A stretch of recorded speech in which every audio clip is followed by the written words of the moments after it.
mga Karaki Royce. Ayan, marami po tayong tambutso rito. Ilan to?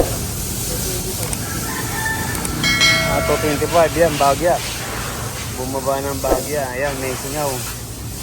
May singaw to. Kailan to Manoy nagawa Manoy? Ha? Matagal na rin siya dito. Matagal na? Hanapan natin ng singaw. Pero okay naman lamig nito? Okay lamig, pero hangin na lang. Sige, sige, pahanapan natin. Kinumbert to. Sabi mo dahil gandaan mo lang. Ha? Gandaan mo lang. Ano, gandahan? Gandaan. Okay, sige. Okay, sige, sige. Yan, bakpakin natin yung ano. Dashboard. Yung ano pala, yung isa, diesel na. Oh, Tapos to, yan, gasolina. Gas engine. Mala, yan yung ginawang pugad ng daga. Dito sa evaporator.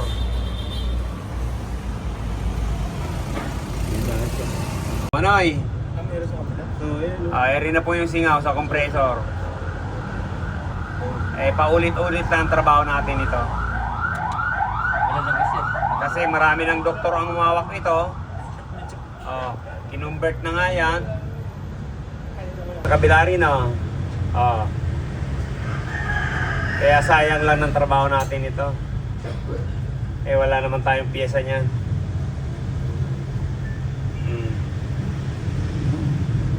Huli na, huli! Di ba?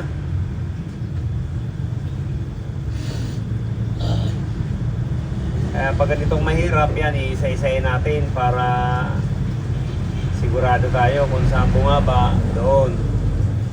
Kaligtis din, doon sa evaporator. Tapos ito, sa compressor. Hindi pa nga natin naliligtis tong condenser, pero liligtis din natin yan. Okay, huli na. Manoy, yan dyan, tapos sa kabila. Ayan, dito Manoy mahina. Doon sa kabila, napakalakas. Tapos mayroon pa dito sa puwit. Nagpapaksin pala tayo. Ayan. Papaksin tayo. Hindi ko na inabutan pag-flushing ng condenser. Ayan po yan. 1, 2, 3, 4, 5. Ganun. Manoy, nakita mo to kanina? Oo. Pag-flushing, kita mo? Ayun. Kita mo naman yung bitokan ng sasakyan mo. Parang No? kape. Kailangan na talagang malinis para tatagal yung lamig. Pero pag ganyan talaga karumin ako, siyempre pag umikot yan dyan sa system, para rin tayong ano yan, sinisilihan. Diba? Linis yan talagang ganda ng lamig yan. Ayan, yung compressor pala, yun. Bumbabiyahe na. In-order na natin yan. Manoy, pinatanggal ko na para palitan na natin. Ayaw ko na may backjob.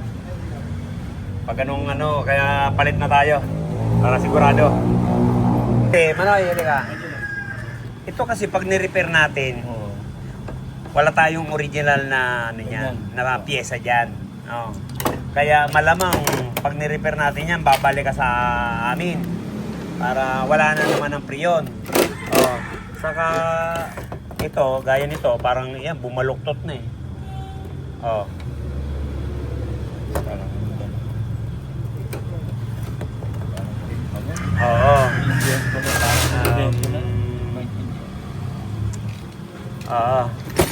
Pinabricate na lang yan. Pero pag dinso to, gaya nung nakaraan, may singaw sa subshell, di ba? Ayan. Napalitan natin. Pero ganito kasing sandin, wala po tayong pyesa. Pero pag dinso, marami tayong pyesa. Kaya natin i-repair yan. Pero ang hindi na natin nare-repair, yung wala ng bumba. Pero pag may bumba naman yan, i-repair natin yan. Kaya antayin na lang natin yung kapalit nito. Ayan, nababa na natin. yung evaporator nitong Land Rover.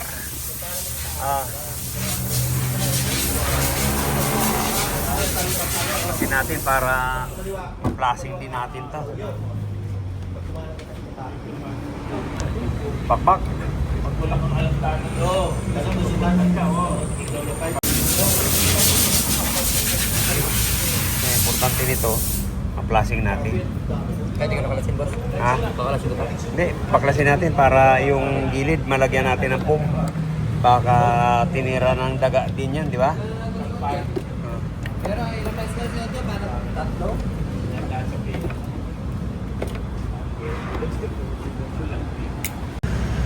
Yan, flashing po tayo. Flashing natin tong evaporator.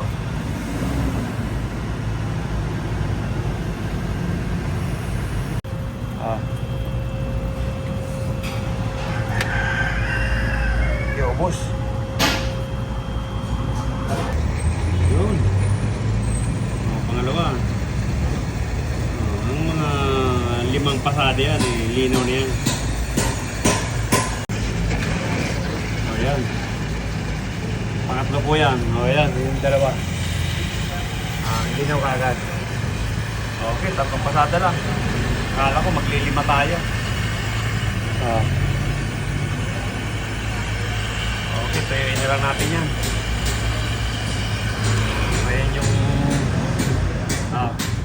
ano yun? Grabe yun. Yan, grabe. Okay, sige. Tuyuin na lang natin. Ang compressor. Royce. Yan na po.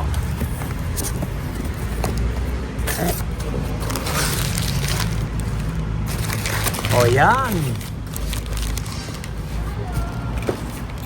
Sige, labas natin.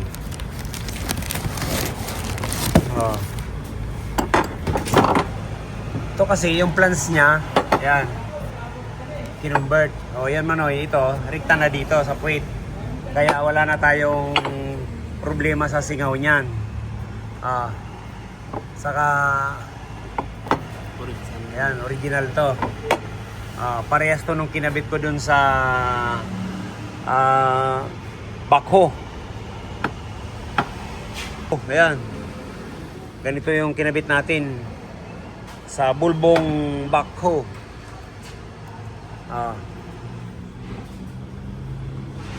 Ayan Manoy, ito kasi kinumbert. Nilagyan ng plants. Ito talagang dito naka-design sa puwit. Okay. Ayan na papalit natin. Ayan, okay.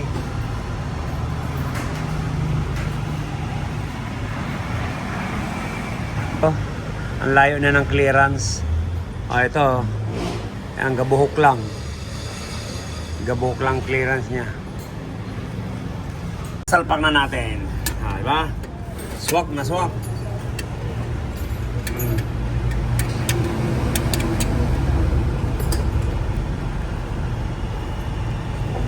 Dito po natin maiwasan yung back job. Kasi yan, may leak dito. Huwag na po natin pilitin i-repair yan. Mahirap may back job. Lalo na pag malayo. Kaya mabuti pag dinso, yan, daming pyesa. Pero pag ganitong sandin, ayan, palitan na natin yan para wala na tayong problema dyan. Yan, na-connect na natin yung linya.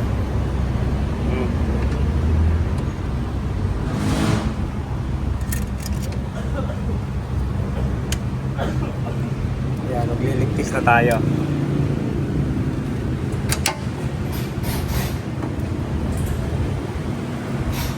Ayan, liligtis na po natin habang kinakabitan natin ng relay itong auxiliary pan.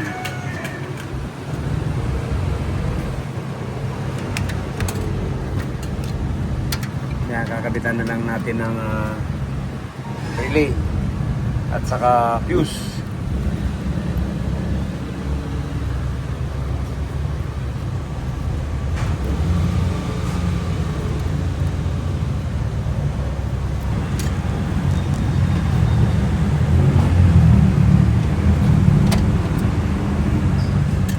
ml ng sa compressor.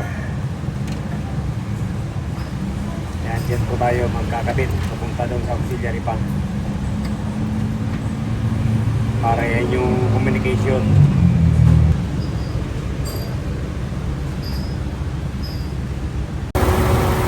Yan, kinakarga na po natin.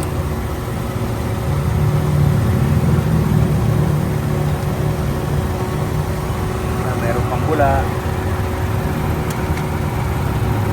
Charge na po natin.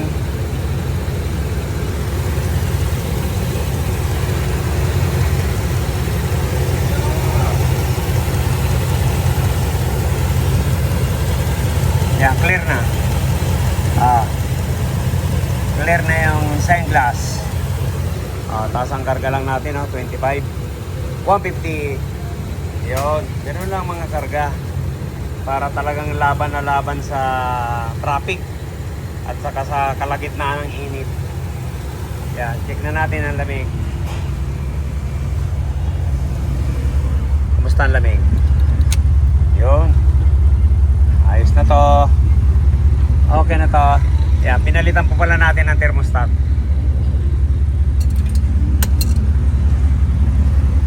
Kasi old model na to eh. Old model yung thermostat.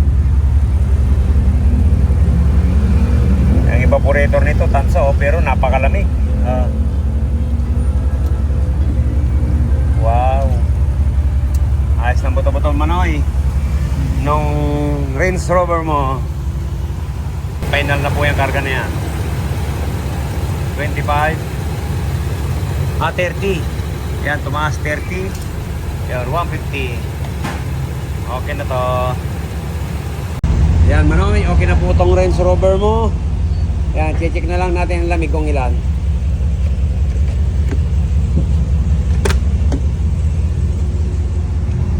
Checking. Wow. Parang kang nasa freezer Yan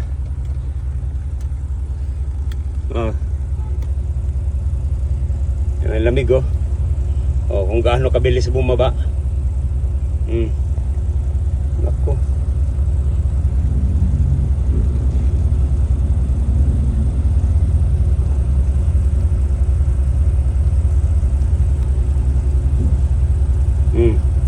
Grabe manoy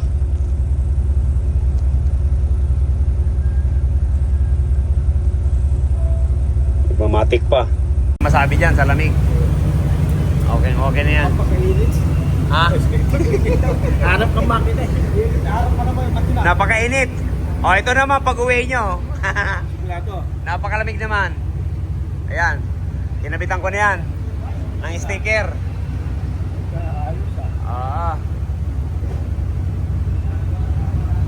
Diyos mabalos po, Manoy. Ingat, sinda sa endo. Ayan, kinuha na yung Range Rover. Ayos. Ingat. Ayan, kung bago lang po tayo sa ating channel, ayan, pasubscribe naman po. Napakalabing bagay po yan.